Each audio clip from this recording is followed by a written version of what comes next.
আসসালামু আলাইকুম ভিউয়ার্স, কেমন আছেন সবাই? আশা করি সবাই ভালো আছেন। আজকে আপনাদের মাঝে আলোচনা করব সরিষা চাষ নিয়ে। সরিষা চাষ এখন সারা পৃথিবীতেই চাষ করা হয়। এটিকে সোনালী ফসল বা সোনার সাথে তুলনা করা হয়। বর্তমান সরিষার যে বাজার মূল্য এবং সরিষার তেলের চাহিদা প্রচুর রয়েছে। আমরা চাইলে যেরকমের এই জমিটায় প্রথম কৃষি ছিল এবছর বৃষ্টির পরে লাল শাক, মূলো শাক, ওইটা উঠানের পরে আবার সরিষা বোনা হয়েছে, সরিষা শাক বোনা।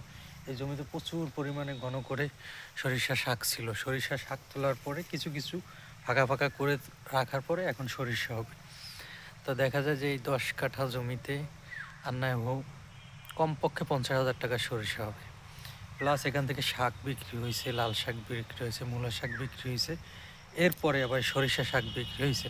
তো দেখা যায় যে একই জমি থেকে সরিষার জন্য আলাদা টাকা পাওয়া গেল, সরিষা পাওয়া গেল, শাক বিক্রি করে টাকা পাওয়া গেল, এর আগে লাল শাক আর মূলা শাকের টাকা পাওয়া গেল।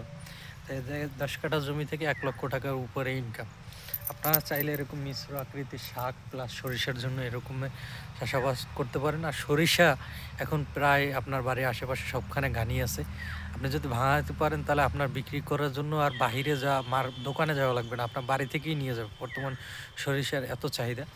আর কাঠা প্রতি 2 থেকে 2.5 মণ এখন সরিষা হয় প্রচুর পরিমাণে। তো সরিষা চাষ আমি মনে করি কম খরচে সবথেকে লাভজনক চাষ হয়েছে সরিষা।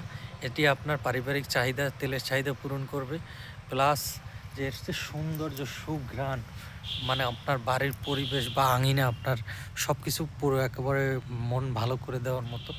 তো আপনারা চাইলে এরকম সরিষা চাষ করতে পারেন।